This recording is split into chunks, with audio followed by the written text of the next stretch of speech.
بسم اللہ الرحمن الرحیم نحمدہ ونصلی علی رسولہ الکریم اما بعد اعوذ باللہ السمیع العلیم من الشیطان الرجیم بسم اللہ الرحمن الرحیم فلولا نفر من کل فرقۃ طائفۃ منهم لیتفقهوا فی الدین وقال النبی صلی اللہ علیہ وسلم من یرد اللہ به خیرا یفقهه فی الدین۔ ہم نے قواعد فقہیہ کی اصطلاحی تعریف کی تھی کہ قواعد فقہیہ سے مراد مختلف فروعات اور جزیات یا متشابہ مسائل کے مجموعے کو ایک ضابطے کے تحت جمع کرنے کا نام ہے۔ یعنی قاعدہ فقہیہ یہ ہوتا ہے کہ جس کے ذریعے سے یعنی جس ضابطے کے ذریعے سے وہ ضابطہ کوئی قیاس، کوئی علت، کوئی مسلط ہو سکتی ہے جو مختلف ابواب سے یا مختلف موضوعات کے متعلق جو بکھرے ہوئے مسائل ہیں یا احکام ہیں ان کو وہ جمع کر دے، اسے قاعدہ فقہیہ کہتے ہیں۔ قاعدہ فقہیہ یہ اصل میں وہ مسائل جو اصول فقہ کے ذریعے سے دلائل سے مستنبط کیے جاتے ہیں ان کا یہ نتیجہ ہوتا ہے۔ جیسے یہ بات ہم نے پہلے کی تھی نا کہ اصول فقہ میں کیا ہوتا ہے کہ ایسے قاعدے ضابطے ہوتے ہیں جن کو استعمال کر کے ایک مجتہد قرآن و سنت کی نصوص سے مسائل کا استنباط کرتا ہے۔ تو جب یہ مختلف قسم کے مسائل اور احکام جمع ہو جاتے ہیں تو ان کو ایک ضابطے کے تحت جمع کر دیا جاتا ہے۔ وہ ضابطہ جو ان کو جمع کرتا ہے اسے کیا کہتے ہیں؟ قاعدہ فقہیہ۔ جیسے مثال کے طور پر آپ نے مختلف ابواب میں نیت کے بارے میں حدیثیں پڑھی کہ نیت کا اعتبار ہوگا، عبادات کے اندر بھی ہیں، اس طرح جہاد کے بارے میں بھی نیت کو اہمیت دی گئی ہے، اس طرح باقی بھی دیگر مسائل ہیں، کوئی روزہ رکھتا ہے، حج کرتا ہے، ان سب کی بنیاد اصل نیت پر ہے۔ تو مختلف مسائل یا مختلف ابواب میں یہ جو نیت کی احادیث تھی ان کو جمع کیا گیا، اس کے بعد ان کو ایک ضابطے کے تحت اکٹھا کر دیا گیا، اور ضابطہ کیا بنایا کہ الامور بمقاصدہا، کہ سارے کے سارے امور خواہ ان کا تعلق عبادات سے ہے، معاملات سے ہے، ان کا اعتبار اصل ان کے مقاصد سے ہوگا۔ انسان جب وہ ان کو انجام دیتا ہے یا وہ کام کرتا ہے تو اس کے پیچھے اس کی نیت اور ارادہ کیا ہوتا ہے، اس کا مقصد کیا ہے۔ اس طرح مختلف مسائل کو جو ہے وہ ایک ضابطے کے تحت جمع کر دیا جاتا ہے، اور یہ ضابطہ جو ہے یہ سمجھ لیں کہ بلا واسطہ مسائل اخذ کرنے کا ذریعہ بنتا ہے۔ اور جو اصول فقہ ہیں ان میں آپ ضابطے کو دلیل کے ساتھ استعمال کرتے ہیں، جب تک دلیل نہیں ہوگی اس ضابطے سے آپ مسائل اخذ نہیں کر سکتے۔ مثال کے طور پر اصول فقہ کا ایک ضابطہ یہ ہے کہ امر وجوب کے لیے آتا ہے، تو آپ امر وجوب کے لیے کہہ کر کوئی مسئلہ مستنبط نہیں کر سکتے جب تک اس کی کوئی دلیل نہیں دیں گے۔ جب آپ کے سامنے یہ دلیل آ جائے گی نا، اقیموا الصلاۃ وآتوا الزکوٰۃ، یہ دلیل آئے گی تو آپ اس قاعدے کو اس دلیل پر فٹ کریں گے کہ اس آیت کے اندر امر کا صیغہ ہے کہ نماز پڑھو اور زکوٰۃ دو، اور امر وجوب کے لیے ہوتا ہے، لہذا ثابت کیا ہوا؟ اس دلیل سے ہم نے اس قاعدے کے تحت جو امر وجوب کے لیے یہ قاعدہ ہے اس کے تحت ایک مسئلہ مستنبط کر لیا۔ وہ کیا ہے کہ نماز واجب ہے یا زکوٰۃ واجب ہے، کیونکہ دونوں کے بارے میں امر کا صیغہ استعمال ہوا ہے۔ تو آپ نے اس صیغے کو استعمال کر کے دلیل سے استنباط کیا ہے، لیکن جب قاعدہ فقہیہ وجود میں آ جاتا ہے اس کے بعد آپ اس قاعدے کو پڑھ کے آپ مسئلہ مستنبط کر سکتے ہیں۔ مثال کے طور پر یہ قاعدہ ہے نا کہ الیقین لا یزول الشک، کہ یقین شک سے زائل نہیں ہوتا۔ تو آپ جو ہیں وہ وضو کر کے مثلا کھڑے ہیں یا آپ نے نماز شروع کر دی تو آپ کو درمیان میں شک پڑ گیا کہ شاید وضو ٹوٹ گیا ہے، آپ پھر کس پر عمل کریں گے؟ آپ کو یقین تھا کہ آپ نے وضو کر لیا یا وضو کر کے نماز شروع کر دیا، لیکن بعد میں شک پڑ گیا، تو شک کی بنا پر کیا آپ نماز ختم کر دیں گے یا باقی رکھیں گے؟ باقی رکھیں گے نا۔ اس میں آپ کو دلیل تلاش کرنے کی ضرورت نہیں ہے، آپ کے ذہن میں قاعدہ ہے کہ جب طہارت کا یقین ہو جائے تو وہ طہارت شک سے زائل نہیں ہوتی. اور یہ قاعدہ کیونکہ بہت سے مسائل کو جمع کر کے ان کا نچوڑ ایک اکٹھا کیا گیا نا، نچوڑ ہے یہ کہ اصل یقین ہوتا ہے. تو یقین کسی بھی چیز میں جب آپ قائم کر لیتے ہیں یا آپ کے دل میں یقین پیدا ہو جاتا ہے کہ یہ چیز ایسی ہے، تو بعد میں اس یقین کو ختم کرنے کے لیے کتنے شبہات یا شکوک آپ کے دل میں پیدا ہو جائیں گے تو آپ عمل یقین پر ہی کریں گے. تو اس طریقے سے جو اصول ہیں ان کے ذریعے سے مسائل مستنبط کرنے کے لیے آپ کو دلیل تلاش کرنی پڑے گی، اس کے بغیر نہیں ہوگا. لیکن فقہی مسائل جو قواعد فقہیہ ہیں، قاعدے کو دیکھ کر آپ جو ہیں کسی مسئلے کا استنباط کر سکتے ہیں، کیونکہ یہ قاعدہ مختلف دلائل کے نچوڑ سے جمع کیا گیا نا کہ آپ نے مختلف موضوعات کا جائزہ لیا، جو بکھرے ہوئے مسائل تھے ان کو اکٹھا کیا اور نتیجہ یہ نکالا کہ یہ سارے کے سارے مسائل جو ہیں وہ ایک ضابطے کے تحت اکٹھے ہو سکتے ہیں. اس ضابطے کو آپ نے استعمال کر کے اس پر ہی اعتماد کرتے ہوئے کسی مسئلے کو مستنبط کر لیا، یا آپ کو جو درپیش مسئلہ ہے اس پر آپ نے عمل کر لیا. تو یہ تو خیر قاعدہ فقہیہ اور قاعدہ اصولیہ کا کچھ یہ فرق بیان کیا تھا تاکہ دونوں کے درمیان جو امتیاز ہے نا وہ سامنے رہے، کیونکہ عام طور پر یہ چیزیں خلط ملط ہو جاتی ہیں. قواعد فقہیہ بھی بعض ایسے ہیں کہ جو اصول فقہ کی کتابوں کے اندر ہی ذکر ہے، علماء نے ان کو اکٹھا کر دیا، کیونکہ پہلے علوم زیادہ جو ہے وہ تقسیم نہیں ہوئے تھے. ایسے ایسا اہل علم نے علوم کی اس طرح تقسیم کی کہ ان کو الگ الگ کر دیا کہ پہلے مثلا اصول کے تحت یہ ساری چیزیں آ جاتی تھیں، بعد میں پھر اصول کی بھی تقسیم کر دی کہ یہ اصول فقہ ہے، یہ قواعد فقہ ہیں، یہ مقاصد شرعیہ ہیں، ان کو الگ الگ کر کے بیان کر دیا. تو ایک دو اور فرق کیونکہ ہم بیان کر رہے ہیں وہ بھی سامنے آ جائیں کہ جو قاعدہ اصولیہ ہے نا وہ پہلے بنتا ہے، پہلے وہ وجود میں آتا ہے، پھر ان کو آپ دلائل پر استعمال کر کے مسائل کا استنباط کرتے ہیں. لیکن قاعدہ فقہیہ یہ پہلے وجود میں نہیں آتا، بلکہ جو مستنبط شدہ یعنی اصول فقہ کے ذریعے سے جو مجتہد نے مسائل مستنبط کیے ہوتے ہیں ان مسائل کو کسی قاعدے کے تحت جمع کر دیا جاتا ہے. گویا کہ مسائل پہلے ہیں اور قاعدہ بعد میں وجود میں آتا ہے. یہ بھی ایک بنیادی ہے. تو باقی جو ہے وہ دونوں میں مشابہت بھی ہے، کیونکہ وہ بھی ایک کلی ضابطہ، اس کے تحت بڑی جزیات آ جاتی ہیں. یہ بھی ایک ضابطہ ایسا ہے جس کے تحت بہت سی جزیات آتی ہیں.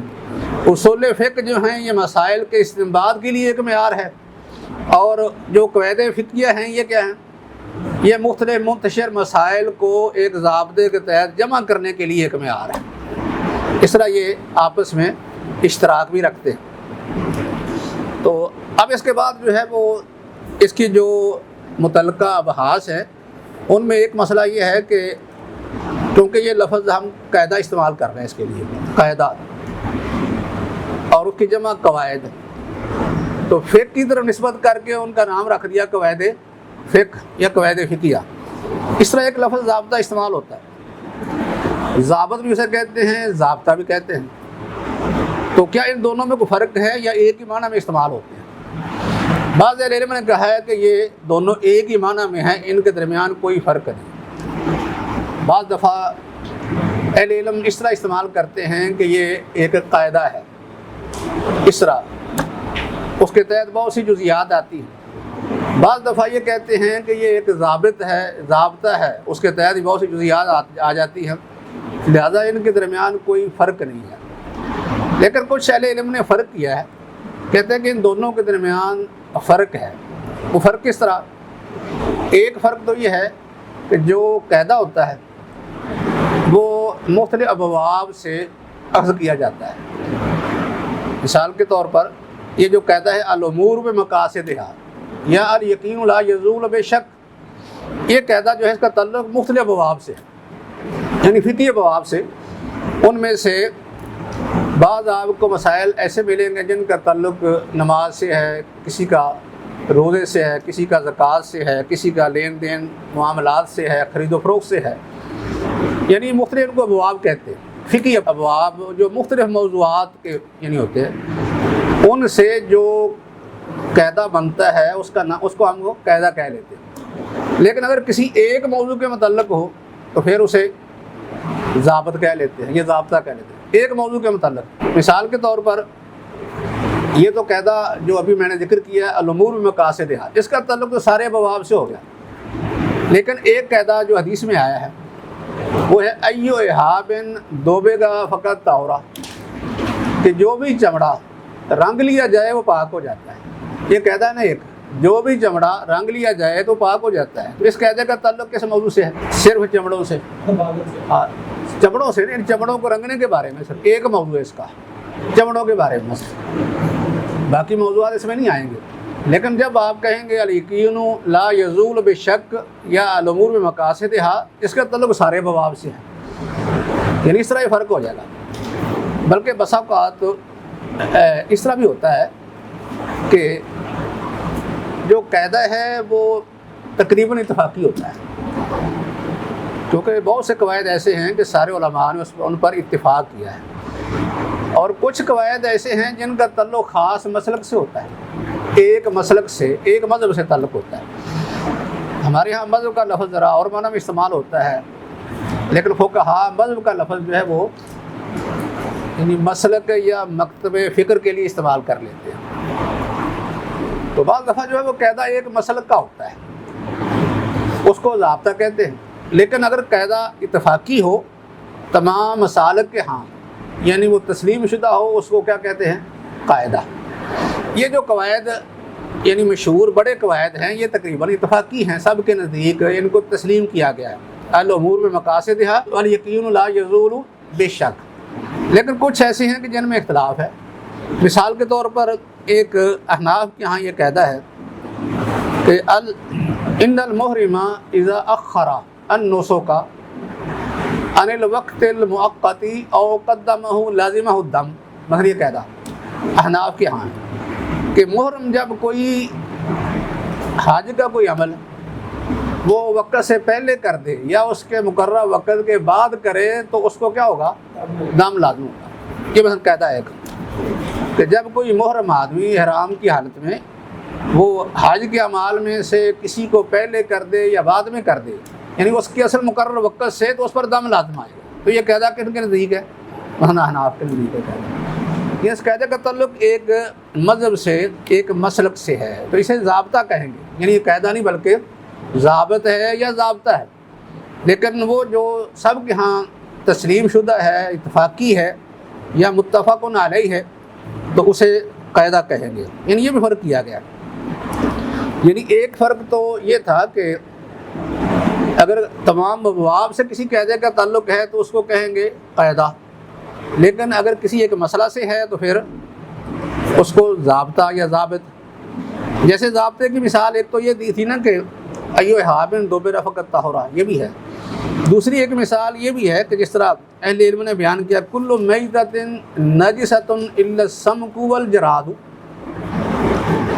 کل میتۃ نجسۃ الا السمک والجراد، مطلب یہ ہے کہ ہر قسم کا مردار یہ کیا ہے؟ ناپاک ہے، سوائے مچھلی اور ٹڈی دل کے، یہ دو مستثنیٰ ہیں، باقی ہر قسم کا مردار یہ ناپاک ہے۔ یہ قاعدہ بن گیا۔ اب اس قاعدے کا تعلق کس سے ہے؟ صرف ایک باب سے، یعنی سارے مسائل تو اس میں نہیں آتے۔ یہ جو قاعدہ کل میتہ پہ کوئی لفظ آ گیا کہ ہر مردار یہ پاک ہے سوائے سمک اور جراد کے، کیونکہ یہ دونوں چیزیں حدیث میں ذکر ہو، دونوں چیزوں کو حدیث نے مستثنیٰ کر دی نا، حلت لنا دمانی والمیتتان، تو آگے والمیتتان کے اندر آیا الحوت والجراد یہ لفظ۔ تو اب اس کا تعلق جو ہے وہ نجاسات سے ہے یا مثلا ذبائح سے ہے اور شکار وغیرہ سے تعلق بن جاتا ہے، یعنی یہ کچھ موضوعات مخصوص ہیں، اس لیے ضابطہ ہوگا، یہ قاعدہ نہیں ہوگا۔ اسی طرح قاعدے کا اطلاق بعض دفعہ کسی چیز کی تعریف پر بھی ہو جاتا ہے، ضابطہ یعنی ضابطے کا لفظ بعض دفعہ کسی چیز کی تعریف پر بھی استعمال کر لیا جاتا ہے، ایک ضابطہ بن جاتا ہے۔ تعریف کرتے ہوئے. جیسے ہم نے ایک ضابطے کا معنی پہلے بھی ذکر کیا تھا، وہ کیا تھا کہ ہر کان والی چیز جو ہے وہ بچے دیتی ہے، اور ہر سوراخ والی چیز یہ انڈے دیتی ہے. یہ لغوی اعتبار سے ایک ضابطہ بیان ہوا تھا. یہاں جو ہے وہ ایک تعریف کے معنی میں استعمال ہوا ہے کہ یعنی ضابطے کا اطلاق جو ہے وہ تعریف پر ہو رہا ہے. مثلا تعریف کس چیز کی؟ کہ کوئی آدمی پوچھے اسبا کسے کہتے ہیں، اسبا کی کیا تعریف ہے؟ ہاں، تو اہل علم نے اسبا کی تعریف کے لیے باقاعدہ ایک قاعدہ بنا دیا. وہ قاعدہ کس طرح؟ اس کے الفاظ یہ ہیں کہ الاسبا تو کل ذکر، اسبا کسے کہتے ہیں؟ ہر یعنی نر کو، مرد کو یعنی کہتے ہیں. کل ذکر لیس بینہ و بین المیت انثی، کہ ہر وہ مذکر یعنی ہر وہ مرد کہ جس کے درمیان اور میت کے درمیان مؤنث نہ ہو، عورت نہ ہو. تو یہ کس کی تعریف ہے؟ اسبا کی تعریف. ہاں، یعنی الاسبا تو کل ذکر لیس بینہ و بین المیت انثی، یہ ایک ضابطہ ہے. تو یہ ایک تعریف یعنی کسی چیز کی تعریف کے معنی میں استعمال ہوا ہے. یہ بھی ایک اس کا ایک اطلاق ہے. بعض دفعہ فقہی مسائل پر بھی اہل علم نے ضابطے کو استعمال کر لیا ہے، یعنی جزوی مسائل پر ضابطے کا اطلاق کر لیا ہے. جس طرح کہ امام سیوطی نے ذکر کیا ہے، وہ بیان کرتے ہیں تو تعبر مسافت القصر فی غیر الصلاۃ فی الجمعۃ والفطر والمسح. مثلا یہ اس کا مطلب کیا ہے؟ کہتے ہیں کہ قصر کی مسافت کا اعتبار نماز کے علاوہ بھی کیا جائے گا. یعنی جو نماز قصر کرنے کی مسافت ہے، اس کا اعتبار نماز کے علاوہ بھی کیا جائے گا. کس کس چیز میں؟ جمعہ میں کیا جائے گا، ایسے روزہ چھوڑنے میں کیا جائے گا، اور موضع پر مسح کرنے کے وقت بھی اس کا اعتبار کیا جائے گا. تو اس طرح یعنی مختلف جو جزئی فقہی مسائل ہیں ان پر بھی اس کا اطلاق کر دیا. کس کا؟ ضابطے کا یعنی اطلاق ہو گیا. تو اس طرح یہ یعنی کچھ مثالیں ہیں جو ان علماء نے دی ہیں جن کے نزدیک قاعدے اور ضابطے کے درمیان فرق ہے. تو باقی جنہوں نے قاعدہ اور ضابطہ ایک ہی معنی میں استعمال کر لیا، ان کے نزدیک ان دونوں کے درمیان کوئی فرق نہیں. لیکن زیادہ علماء نے بہرحال یہ فرق کیا ہے ان کے درمیان. باقی جو ہے وہ ایک مسئلہ اس کے متعلق یہ ہے کہ بعض اہل علم نے قواعد فقہیہ کی جگہ پر اشباہ والنظائر کا لفظ بھی استعمال کیا ہے. اشباہ والنظائر باقاعدہ جو ہیں وہ اس موضوع پر کتابیں موجود ہیں. آپ یہ لائبریری میں دیکھیں کہ لکھا ہوگا الاشباہ والنظائر للسیوطی، الاشباہ والنظائر لابن نجیم مثلا. یعنی اس طرح مختلف علماء کے نام سے یہ کتابیں لکھی گئی ہیں الاشباہ والنظائر. بلکہ بعض اہل علم نے تو الفروق کے نام سے لکھ دی، جس طرح کہ امام کرافی کی کتاب ہے الفروق، یہ نام دے دیا. تو یہ جو اشباہ والنظائر ہیں ان میں انہوں نے اصل میں بیان کیا ہے قواعد فقہیہ. کچھ اہل علم نے کتابیں لکھی تو ان میں انہوں نے یہ نام قواعد فقہیہ استعمال کیا ہے. قواعد فقہیہ اگر اس کی پوری تفصیلات بیان کر دیں. کچھ اہل علم نے اپنی کتابوں کے اندر قواعد ذکر کیے، قواعد یعنی فقہیہ ذکر کیے، اور نام رکھا کتابوں کا الاشباہ والنظائر. تو اشباہ والنظائر اور قواعد فقہیہ ان کا آپس میں کیا تعلق بنتا ہے، کیا فرق ہے، یا کیا ان کے درمیان مشابہت ہے، مماثلت ہے، اس کی بھی تھوڑی سی جو ہے وضاحت ضروری ہے، تاکہ پتہ چلے کہ جن علماء نے نام اپنی کتابوں کے اشباہ والنظائر رکھے ہیں تو نام بدلنے سے کوئی فرق نہیں پڑتا. ان میں بھی قواعد فقہیہ بیان ہوئے ہیں، جس طرح کہ ان کتابوں کے اندر قواعد فقہیہ ہیں جن علماء نے اپنی کتابوں کا نام ہی قواعد رکھا ہے، قواعد فقہیہ کے نام سے. تو یہ لفظ دو جو الاشباہ والنظائر استعمال ہوتے ہیں، الاشباہ کا لفظ جو ہے یہ شبہ ان کی جمع ہے، شبہ ان کی جمع یعنی اشباہ، اور یہ نظائر کا لفظ یہ نظیرت ان کی جمع ہے.